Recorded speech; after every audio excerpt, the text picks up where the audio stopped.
everyone to another Informed Impact event, and thank you for joining us. My name is Fahima McGregor, founder of Delta Informed Decisions and Informed Impact. I truly appreciate the support we have been receiving from the very beginning in creating these events, which are about sharing knowledge and amplifying expert voices in data-driven leadership and business excellence. And for our session today, which is about transforming workforce insights into measurable business impact, which we are privileged to have Des Allen collaborating with us on this important topic from Australia. Des Allen is an international consultant and facilitator with over 3 decades of experience in leadership development, organizational effectiveness, and workforce performance. Through his consultancy, coaching, and workshop facilitations, he has worked with leading organizations including IBM, Shell, Cisco, and many others like United States Air Force, and locally across New Zealand and Australia, Fletcher, CSR, Blue Scope, and there are a lot to name. So, drawing on his brief and expertise, this designed and developed the Sinistro application, giving organizations greater operational awareness to mitigate risk and strengthen leadership effectiveness. His focus remains on delivering measurable outcomes by supporting and aligning leadership behavior, operational systems, and staff capacity to improve overall performance. Thank you, Des, for your time and for your support and contribution to the Informed Impact. So I will hand it to you and all yours to kick off with your session. We are looking forward to it. Thank you. Okay, thank you very much, Fahima. And yes, it's an honor to be here this morning. I want to try and keep this as low-key as possible because there's an awful lot to be said about leadership. Everybody has their point of view on leadership. The focus that I would like to take today is on how organizations support their own leaders. And so I have a few PowerPoints here. It won't be death by PowerPoint. But what I'd like to do is, a picture is worth 1,000 words. So let me share with you. And where are we here? If I can get it, oops, excuse me. If I do this right, give me a second. Let me share with you. Somebody's in the lobby. Share. Oh, here we go. Thank you. Can you see this? Yes. Yes. Okay. And let us start. Okay. Right. I appreciate you're all busy, so thank you all for attending. And one of the things I'd like to do is to look at organizational leadership as I have experienced it over the years. And it's something which is there's great momentum in looking at how people lead of late and the implications of that leadership. So when you look at leadership as a unified approach, you have a tendency to be able to gain more benefits from the capabilities and the experience of individuals. Somewhere along the line, this seems to have been diluted. So what I'd like to do is to bring things back to basics so that we can look at what is it that leaders need in order to lead. So that's what today will effectively be about. So looking at a unified approach, it's important to have a look at where I've been and how I've accumulated this experience. These are some of the countries which I've worked with worked in, and I've been to these many, many, many times. And as a consequence, it's about what are others doing that we're not doing, and what is it that we can replicate, and what is it we don't need. But one of the things I've found that no matter what the country I was in and facilitating or coaching, it made no difference. They're all the same. Everybody is effectively the same. They just go about it slightly different. And this was really an opportunity to experience some incredible things. And so some of the companies that I've actually worked with, and Fahime has mentioned some of these already, it's been a diverse experience obtaining information, obtaining insights from leaders right across the board, different industries, and yet the problems all seem to be the same. So regardless of the organization, we're looking at the human element of an organization. So the human factors obviously are absolutely essential because effectively organizations are biological. And so this information and these insights that I obtain are really, like I say, really what we're going to be talking about today. One of the things that I found, and this was the most powerful, was a person cannot fully demonstrate their true potential and giftedness in the working environment if their personal standards and values are not being fulfilled or met. This transcended international boundaries. And it's something which I decided to do something about. How can we enable the potential within a workforce to be able to support the leaders and the leaders support the workforce? And one of the common things was this, that when a person because everybody has their own standards, and we will be talking about this briefly, everybody has their own standards. And so when we look at when those standards are unmet, this is when things start to deteriorate. And leaders can't lead a person who's not committed. Simple as that. So this aspect here is one of the most powerful things that you will see every day working in a working environment, an organization. So we're going to have a look at company core values. Now, I know that you're all fully aware of values and their capabilities and company values and so on and so forth. But let's have a little closer look at this. And for this first part, it will be looking at companies, board members, the C-suite in particular, because these effectively are the leaders.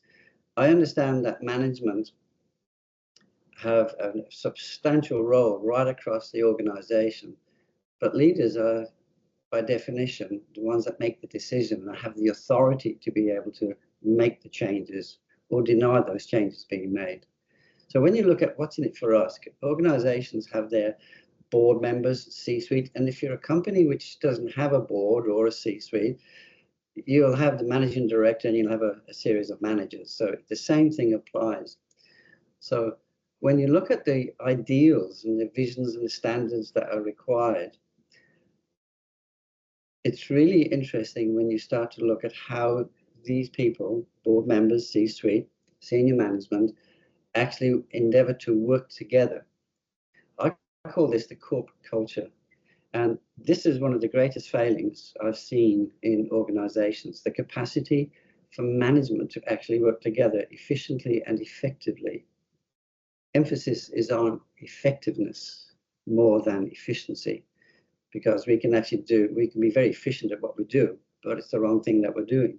So how effective are leaders in performing their duties? And this is something that we're wanting from every person in the company. We just want them to do their job to the best of their ability.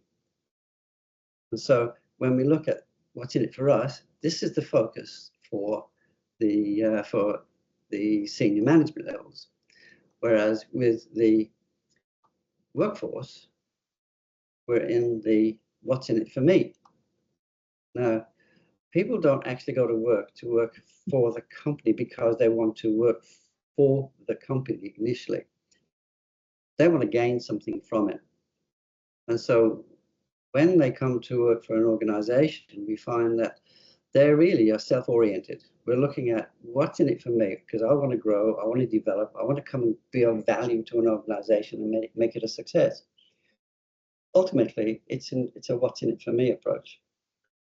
Now, one of the things with the company core values is that you have the company core values, which they demand to be met. Employees, however, they have their own standards and values that they wish to be met. And this is one of the biggest risks in an organization, the capacity to not have the standards and values met. And as a consequence of that, what happens is that people, they become, as we call, disengaged. So this gap is the biggest problem I have found in every single company that I've ever worked with. And the result of this is that you get dissatisfied people. Really, all we're wanting to do is to be able to have an employee, and including the managers, of course, and even board members, to do their job and be accountable for that. So, as I said, this is the biggest failing that I've seen right across the board internationally. The system within the organizations fail to support the intentions of the people. But we have two intentions here. We have intentions for the leaders to be able to grow the organization and make it a success, and there's the intentions for an employee to be able to personally grow and meet their own goals and vision. When there is a gap there, this is where you start to see the major problems arise with people walking out the door. And this includes, as of late, managers, CEOs leaving, which we're going to have a touch on that shortly.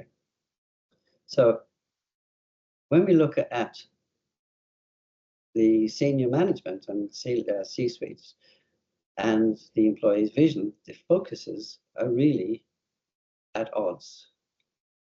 And this is where you have roughly, 70% of the workforce are disengaged because they're not happy in some form.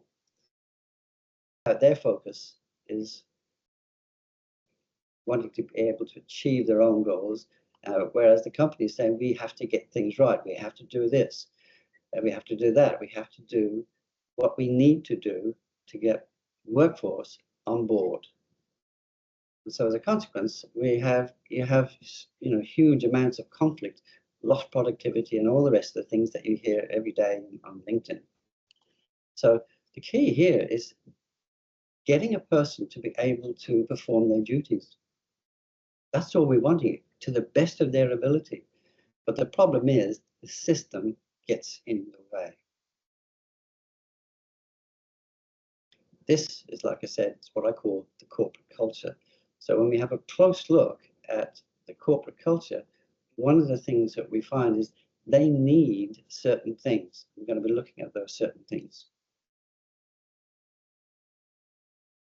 Organizational challenges.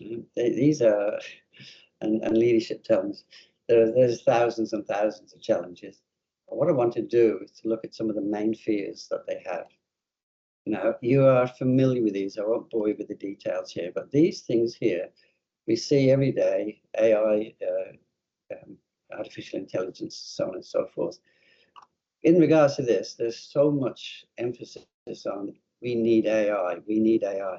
Well, from what I've seen so far, you need to tread carefully with implementing AI. The statistics at the present time are not good for AI in terms of achieving what was expected of them. It's early days yet, lots of growth required in AI. But if you're thinking about this, you really need to know what is it that we need this for? How will we benefit, and how will we know that we're benefiting?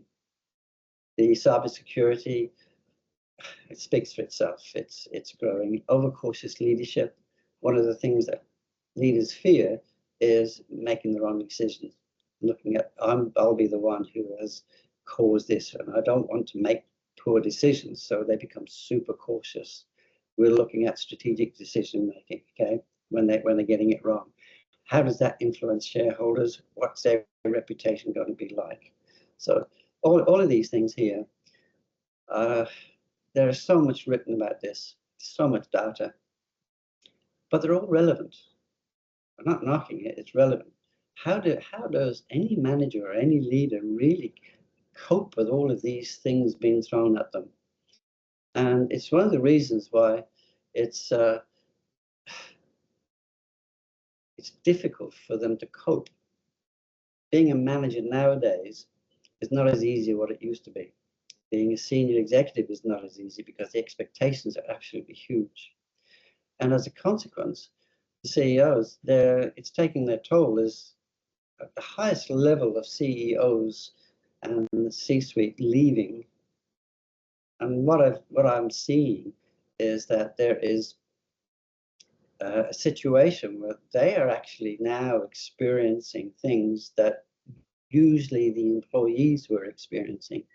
The overwork, the stress, the pressures, all of these different things. So there's been some commonality now being demonstrated between leaders and their capacity to perform their duties. So the demands, like I said, are huge. So when we look at the challenges, and I'll go through these fairly quickly because I want to get on to the aspects of what we need for leaders, what leaders need. Challenges, regulatory competing, lack of technology, these are all things which are promoted and presented, I should say, and the impact at the moment. 59% of CEOs are worried about losing their jobs. That's a lot. 63 CEOs said the company can't keep up with the rate of technological change. So what's happening within the infrastructure? So these types of impact, and this is at C-suite level, right? Because when we break it down through the company, we have middle management, because middle management, they're the meat and the sandwich. These have to respond to CEOs and the demands are there, but they also have to respond to the abilities of workforce to be able to do their job. So looking at their challenges, performance management practices, ill-equipped to manage senior management, communications, lack of communication, the flow. When people leave, it puts loads on them. So managers have more responsibilities now with compliance than ever had before. So managers impact, 55% thinking of leaving. These are all validated through Gallup and Gartner and all the other thousands of other consultancies that we have. And basically, it weakens the organizational structure. When you look at the workforce, we have poor leadership. It's being felt as if it's poor leadership. Invariably, it's the inability of the leaders, the management, to cope with what's going on. And so when we look at the impact, disengaged, nearly 70%. Non-managers are considering leaving. So we have this huge disruption to the workforce. So when you combine all of this together, what we're trying to do is to actually build a bridge between these levels so that information can flow, because the biggest thing that's missing is relevant data in regards to what's happening within their own organization. There is a data overload at the moment. And this is where I often refer getting back to basics.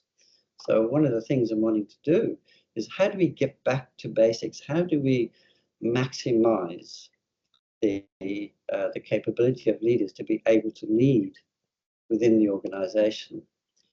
And so, and like I say, what we're seeing is now as managers are no longer accepting the demands placed upon them, cost too high. Well-being is is stressed at the time, at the moment, and yeah, they're feeling the pinch as well. So when leaders resign, you get information like this coming through. You have 55%, okay, are likely to leave the current role in the next 2 years. 27%. This is in Australia, by the way. 27% within the next 6 months. So these kind of things. So what do? You'll have a copy of this, by the way. So I won't go into too much detail, but I want to get onto this next section. So when we look at the data and the volumes of data that are being presented, and there are some substantial companies out there providing what is very good information. But in terms of a strategic approach, how can I use that information to develop a plan? Knowing that you have 45 or 50% of your staff within your organization disengaged, what does that actually mean? How do I use that? Because where is it? Why is it happening? What's the cost? Can we sustain this level? So we need to be looking at what kind of data are we really getting that's valuable, has capacity to actually help us strategize and change the organization. So when people leave, by the way, it could be a positive, because it's an opportunity to really, really look at your own company and take advantage of that. So essential data, what I call the essential data, needed for board and C-suite to be more accountable. They need to know what's going on. And there's a huge drive for more accountability, like I say, at this level. We want to have a look at leadership and the people data. There's so much data which is completely irrelevant to the success of the organization. And we need to filter it all out. We need to look closely at the roles of every person in the organization. Please, when some companies have got like 2,000 people, 1,000 people, 500 people, how do I know how they're doing? Well, it's easier than you think. One of the reasons why I developed this system. So we want to have a look at, are the systems supporting? Are they supporting a person doing their job? We look at what we call KPIs. You're all familiar with KPIs, but our KPIs are key performance inhibitors. What stops a person from doing their job? Because this is one of the biggest problems. They cannot achieve the things that they personally want to do. And we're talking about management here as well. So it's why there's a growth, because they can no longer achieve what they personally want to achieve. So we need to look at how collaborative are people? Are we still stuck in these silos? How open are they for transferring some information that would help another manager? The trouble being is there is so much demand to get things done quickly that the long-term perspectives are being completely ignored. So, and ultimately what we need to be doing is looking at what's it costing us? Can we sustain this? There's three fundamental things of nature, and functionality, sustaining that functionality, and adapting when it's no longer sustainable. You can learn a lot from nature. So the key here, this kind of data needs to be current, and it needs to be relevant. So if you're doing 2 or 3 surveys a year, you're probably wasting your time, because things change so fast, it's out of date. And very often it's the information is, the majority of it, finding, is sentiment based. It doesn't matter what a person is thinking, it's about what they're experiencing is the key. So I'd like to just briefly now look at these 5 areas, because this is the sort of information that leaders need to be able to understand what is happening in their own organization. Now, where are we in our own industry? That's all well and good. But if you're going broke, it doesn't really matter what the others are doing. It's what's happening within your industry, within your organization.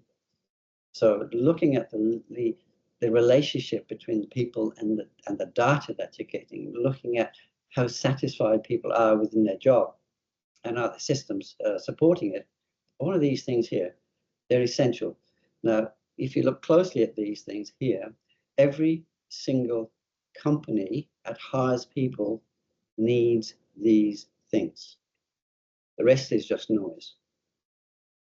You have to have management and leadership in order to lead. If you're a one-man band, then that's different kettle of fish. But when you're hiring people and you're paying them a lot of money here in Australia to be able to, and New Zealand, to be able to perform their duties, and you find that they're not performing their duties, only a percentage of it is being performed, then we need to look carefully. So all of these things here are required by a company. So let's just have a look at leadership people data.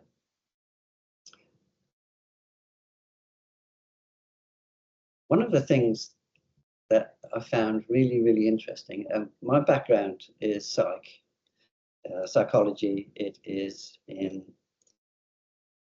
psychological strategies to help understand how people perform the way they perform. What gets in their way? Sometimes we get in our own way. You know, when you have a leader who's dictating, we have to have this, and this happens a lot in when you have a founder of a company. They're so embedded in their own way that they want things done. They don't see the wood for the trees. So we need to be able to look at what are the motivational drivers, your own motivational drivers if you're a manager leader. What are the motivational drivers of the people you are endeavoring to lead? And so, I mean, we've heard of the trying to herd the proverbial cats. They're all over the place. And very often you find that within an organization, there's such distortion going on towards their attitude towards the organization. So we want to look at the drivers. We want to see what constrains their ability to perform. What's stopping it? And this is at individual level, remember. And again, I reiterate, you can do this at individual level. The first thing is to obtain the data, and then you look at the patterns. When you consolidate, you see the patterns coming out, so you address the patterns. And in doing so, you will address the majority of what the people are complaining about. So we want to be able to reveal motivational drivers right across the workforce. Now, I've heard so often, well, we need to train our leaders. Well, I don't believe so. You've done enough training. You've got highly qualified, intelligent people who are managers and leaders in the majority of cases. There are some exceptions. But what you find is that they don't need leadership. You need to be able to focus your resources to where it's needed. So where are the problems? Why are they actually happening? What's it costing us? What do we need to do to fix this?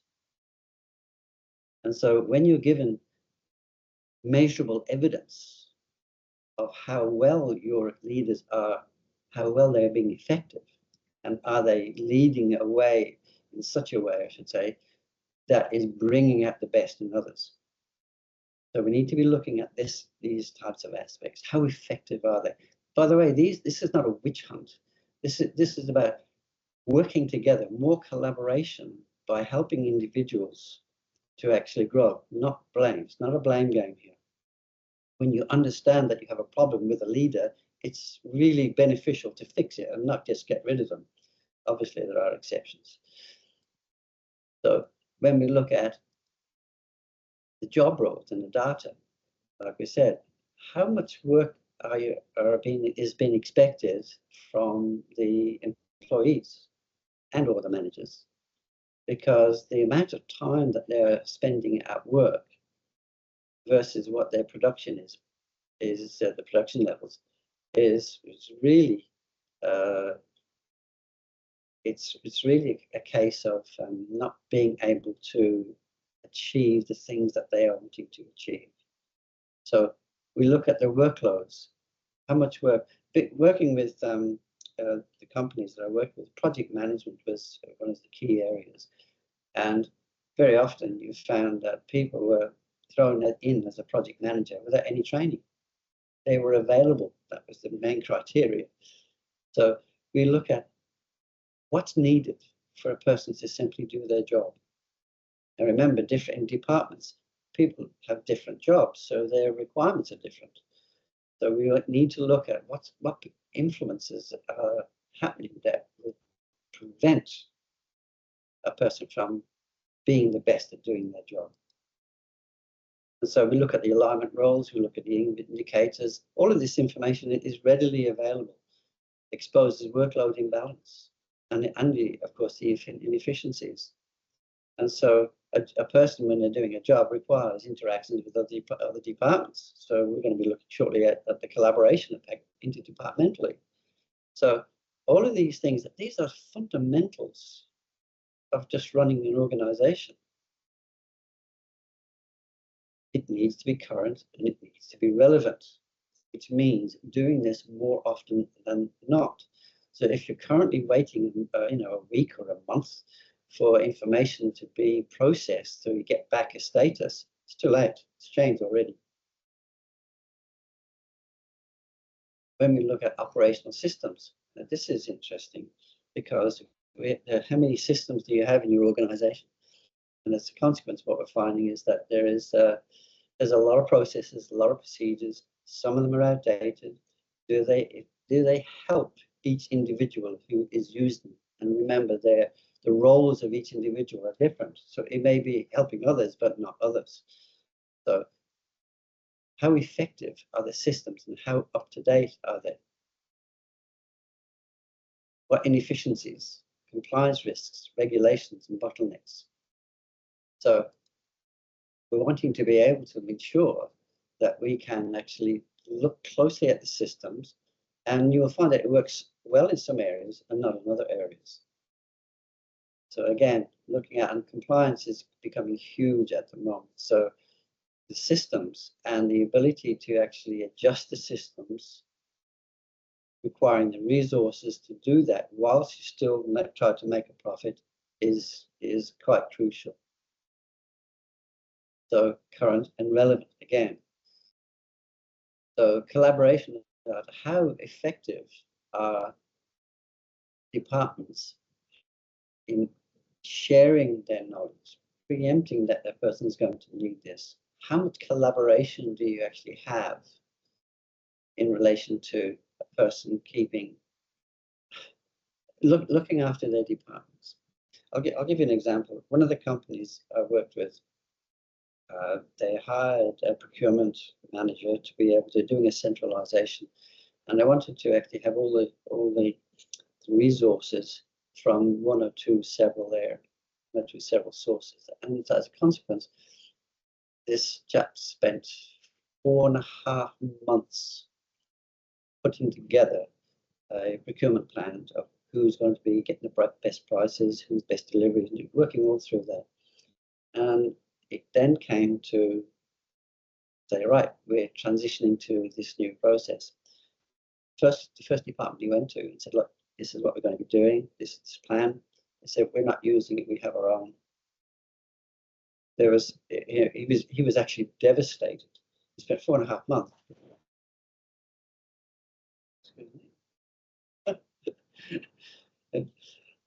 4.5 months preparing for this, and as a consequence, he's told that they're not going to use it.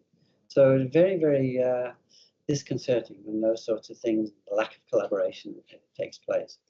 So we want to be able to map across the team what departments work well together, what ones don't. We can obtain this.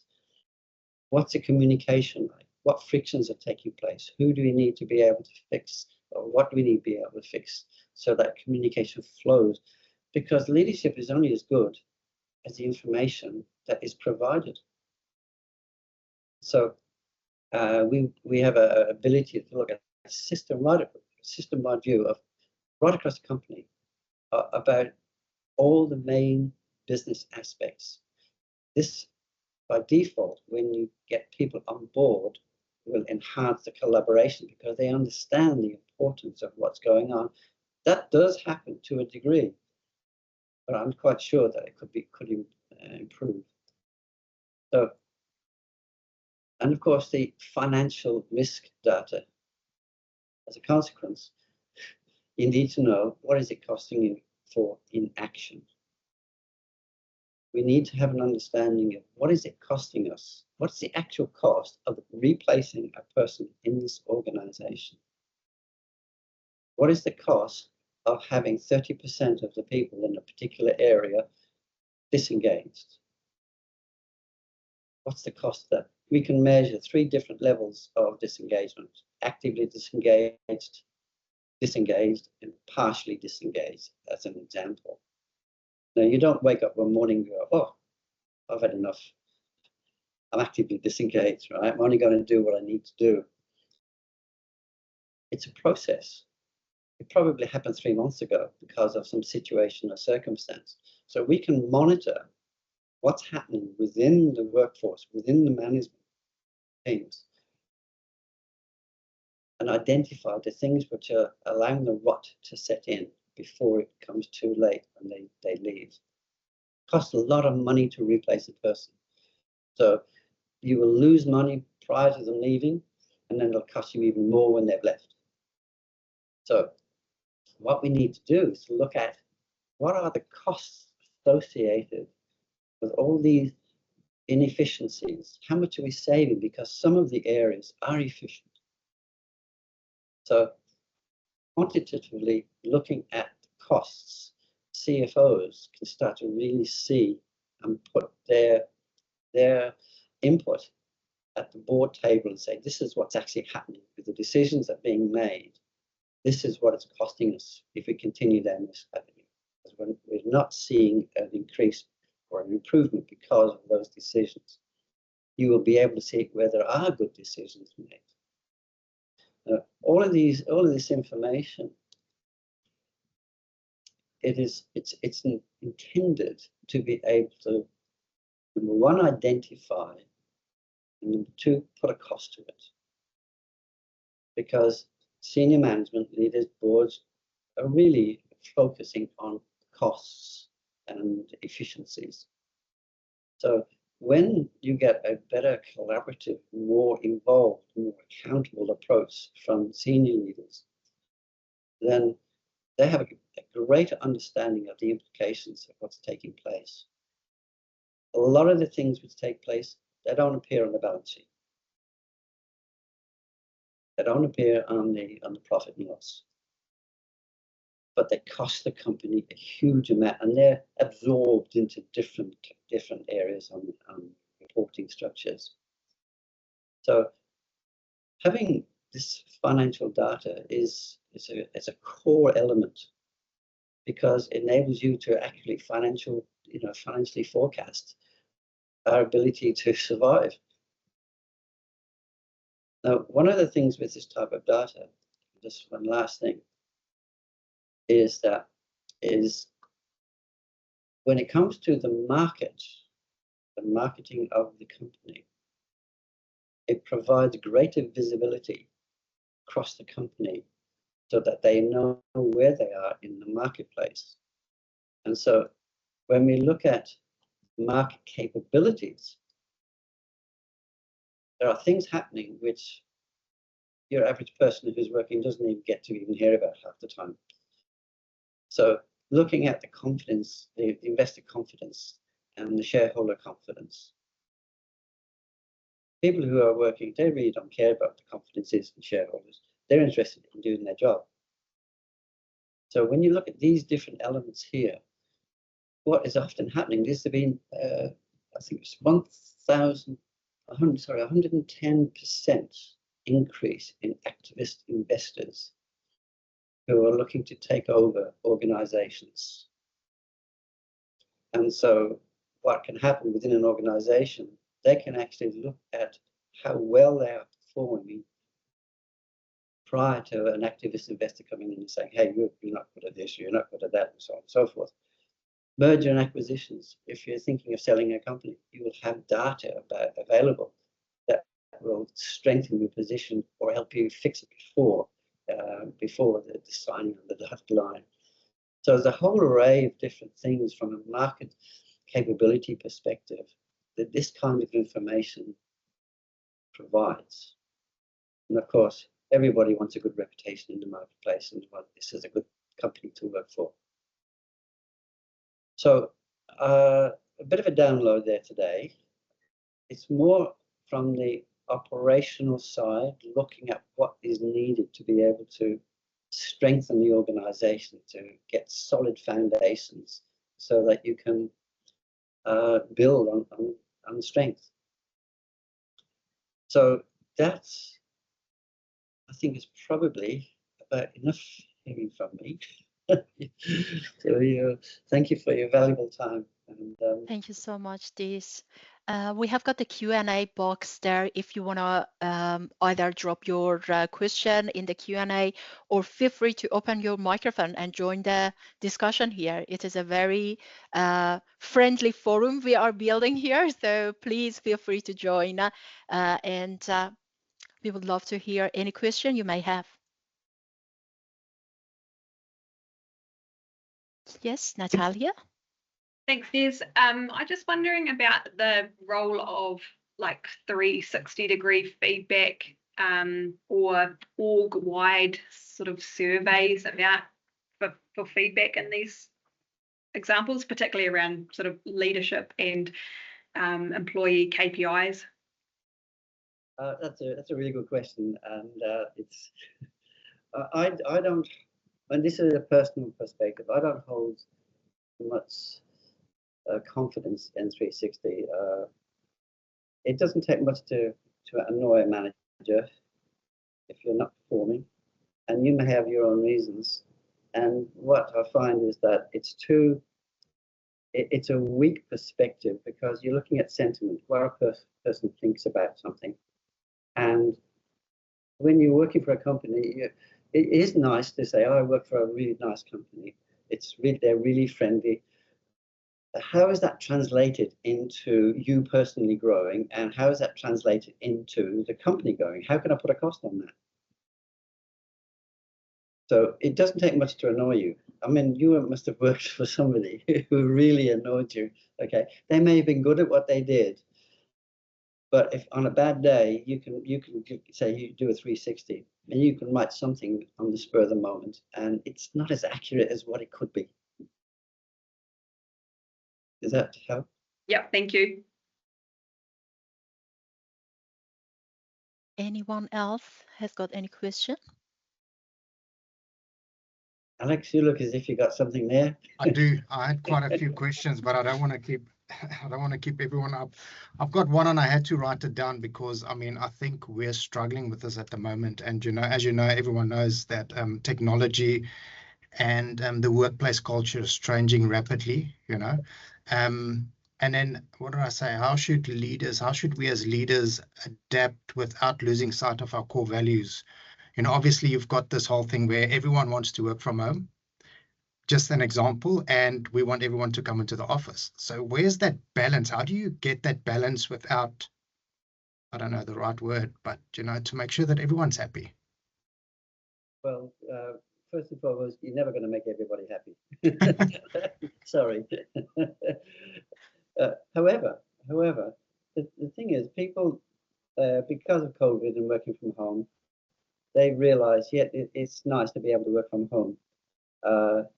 However, there's been a transition from that, because when you're working from home, you don't have, if you did have a good working environment, it's not the same. You don't have that camaraderie. You have to get on the phone and you have to talk. You don't have that quick chat at the coffee table or at the the milk bar or wherever it is that you got at work. Leaders, I think remote working is here to stay.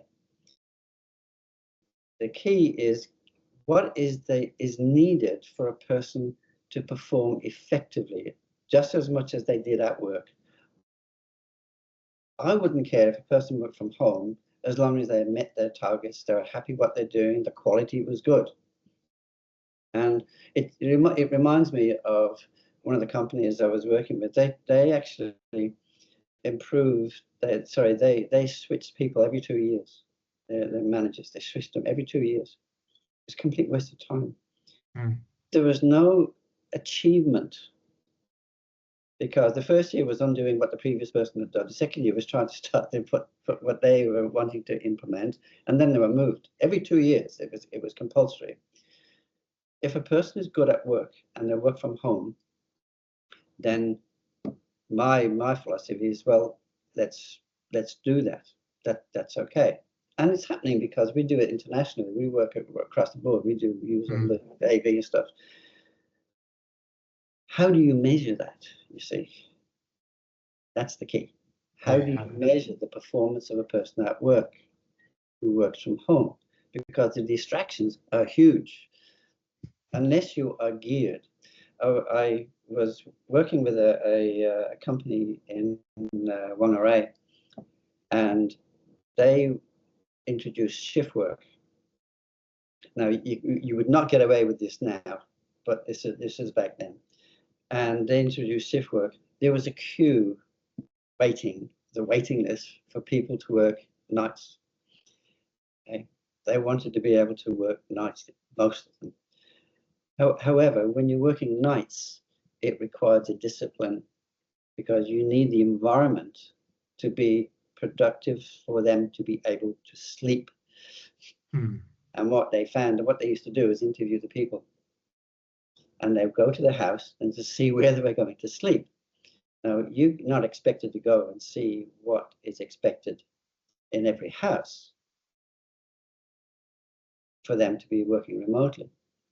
But you will know by the number of communications they got, the questions they got, their own dissatisfaction levels. And you need to understand that you can obtain a dissatisfaction level from them. And what we're doing, see, they want to work, they want to keep their job. Yes. So what's stopping them from getting in their way? They will not admit that, well, my kid keeps crying, or the father is a drunk, or whatever. What you will find is that when they are given an opportunity to speak freely, anonymously, you will be able to identify patterns emerging from remote workers. And when you have that pattern, then you can address a majority of the problem, because you know what to look for. And so you can, without knowing who it is, you can say you're offering X amount to be able to improve a certain situation or a circumstance.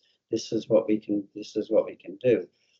And they will want to do that because they will benefit. So it's a complex thing working from home. However, the one thing that everybody has in common, number one, they want to earn money. Yeah. And they want to enjoy it. I want to go to work. I want to do my job well, but I can't do it because this person keeps doing it. I can't get the information from there. I can't get an answer from the leader. It takes 3 months to get an answer out of them. When you see all of these repeated, one voice is lost. When you get 20 people saying the same thing, that's when you start to see the benefits of the patterns. And sentiment will not give you that. What people think is not what you're after, is what they are experiencing is what's needed. Awesome, thanks. That definitely helped. Thank you, Thank you, Alex, for your question. We have got another question from Azita. If we have time, we can go back come back to you, Alex, for more questions if you have. Yeah, sorry. Azita, please go ahead. Okay, hi, Des and Fahime. Thank you very much for the informative session we just had. I was just wondering, it will be easier for the leaders to address any procedure or systems gap and, justify the system. But I would like to know what approach can be more effective when an employee is the one who identifying and raising a flaw and would like to make a positive impact in the system. Okay, that's really good. It's good being able to identify positive things that people are wanting to contribute. It's one of the biggest problems that people have ideas, but they submit the idea, nothing happens. That's the problem. I'll share something very briefly. I worked with an airline who was absolutely there. One of the questions I asked was, "Are you proud to work for this airline?" And the answer was yes. And I mapped all this out. Yes, and there was 75% of the employees, and there was thousands of employees said yes. The next question I asked was, is the feedback that you give to help improve the company, is it responded to efficiently and effectively and timely so that you have an answer within a very short period? 30%. Okay, you're not maximizing the potential that you have within a workforce. It's huge, the potential for a group of people to come together. And yes, we want to do something together. So the way with regards to getting the information that you're seeking is one of the things that we've done. We don't do surveys. We do not do surveys. We will do it takes about 4.5 minutes to actually complete. And we can identify what the patterns are, what is required, what is dissatisfying people, where they're happy, what location it is, how much it's actually costing. So when in finding out what's wrong, you're also finding out what's right. See, now there's always the capacity to say to people, give me your feedback on how we can improve this. There's a lot of resentment because, well, we don't know that you'll do anything with it. You've done it before, it doesn't work. The key is for the leaders to react and respond within 1 week. But the problem is, the way it's currently done, it takes you a month to get the information collated and get some sense out of it. And that's too late, it's gone, you see. So these are the things that I notice right across the board. Speed is of the essence in response to the workforce's needs. I call them needs. And the need is not that I want more coffee or I want free Coca-Cola. What I need is just for me to do my job, and I can feel good about that because it's now personal. So I don't know if that's helped at all. Thank you for the comprehensive response. However, that's, I believe, the challenge in most of the organizations, at least the ones I have been experiencing. So the challenge is, how do you get a person contribute? Yes and no. There are, in most of the organizations, you can find something which is not effective. Addressing that problem is one of the challenges all the staff are dealing. They are talking over the lunch, over the breaks, over the coffee table, but they cannot, confidently address it to the leadership. Well, that's exactly what we do. When you have anonymous feedback about a system, about a process, about a procedure, one person says it could be just the person who just doesn't understand or whatever. But when you get 20 or 30 people say the same thing, there's a problem. And it'll also tell you where the problem is. If you're using a SAP system, you find that, and SAP's always a good example because it does an enormous amount of things. In an organization, it'll work really well in one place, but it's a real it's an overkill in another area. It's too cumbersome. So the same system can be regarded as great in one area and inefficient in another area. And knowing that provides leaders with a chance to focus the resources to fix that particular area. It's the age-old thing. If you have a couple of bad leaders, oh, let's do leadership training. No, no, don't do leadership training. Just fix the bad ones. Okay, everybody doesn't want to say, here we go again, more leadership training. So the key is focus, being able to know what is wrong, where it's wrong, why it's wrong, what's its cost, because the cost will be the justification for fixing it. And what's the solution at the end? Well, it's Zinstra. $1 million question. You have to have something to be able to collate the data. Right. You have to have something to be able to bring this all together. It takes too long. If you're talking about a company with 1,000 people in it, it'll take forever. And this, if you don't mind me just joining that conversation, because the question from Azita is addressing those areas of the leadership metrics that Zinstra is building towards informing where are the bottlenecks in the communication. So if the team, they already are struggling with some of the problems, but they confidently, they can't go and talk to the leadership team.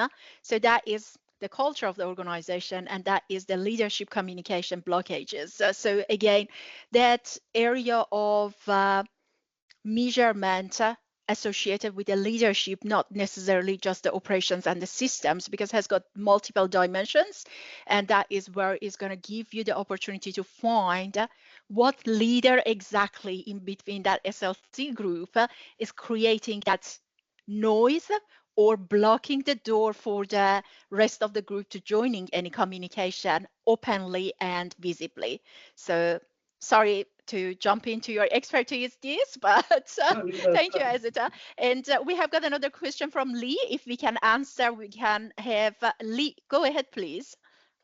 Mine wasn't so much a question, because I agree with all that Des has said, and especially when he spoke about surveys and things like that, I really can resonate with that. And it made me think with Alex and his question about the hybrid working, and then mixing that with what Alex has been telling us. And I wanted to just share that I worked with a company that did a survey and got a result that said that the people didn't really want to come back into work. They wanted to stay hybrid, and they were very frustrated because they wanted their people to come back into the office for at least some of the week anyway.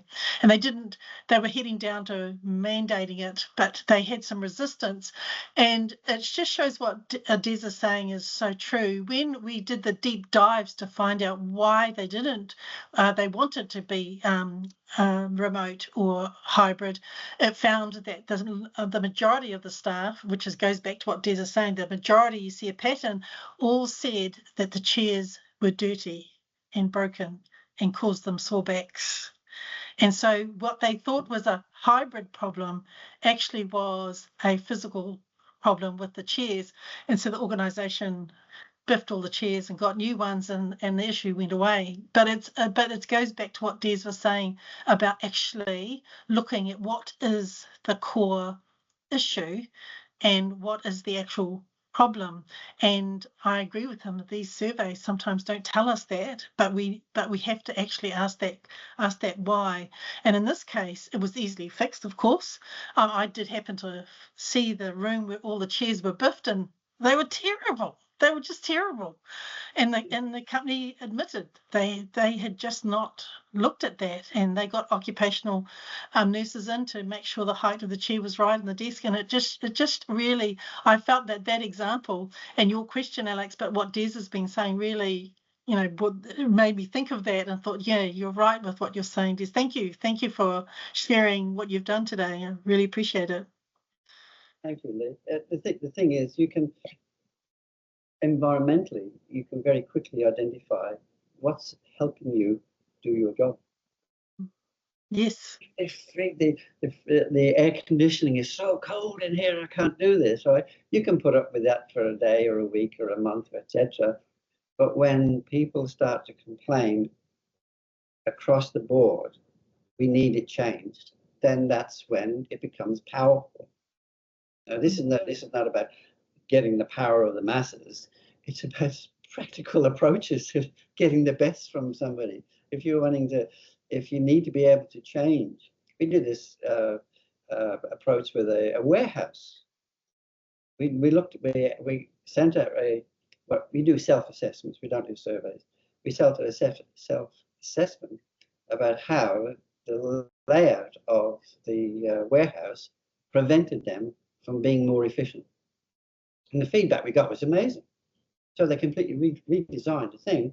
They were happy. Not only did they get a response to what they asked for, things improved. Mm. So there's two things when people ask for something at work. It's because they need it, right? And if they need it and it's helping their job, it's a double whammy, because when they're happier doing their job, you get better results. It's a human thing. Mm. You know, it's not about making everybody happy walking around all nice and with a smile on their face, which is nice. It's about them growing and developing. That's the key. And that's lost sometimes. And the gap between the decision makers and what's happening on the ground floor is sometimes far too great. Thank you. I think that's the time to wrap up this session. And I have good news that recently we have been approved for the CPD offerings. And you have a chance when you receive the Informed Impact certificate for your participation. There is going to be a QR code that you can scan and receiving that credit for your continued professional development. So we value your time joining our sessions, and we appreciate you support us and joining our future sessions as well. Looking forward to see you all in the next future sessions. Thank you. Thank you, Des. See you. Thanks. Thanks, Des. Bye.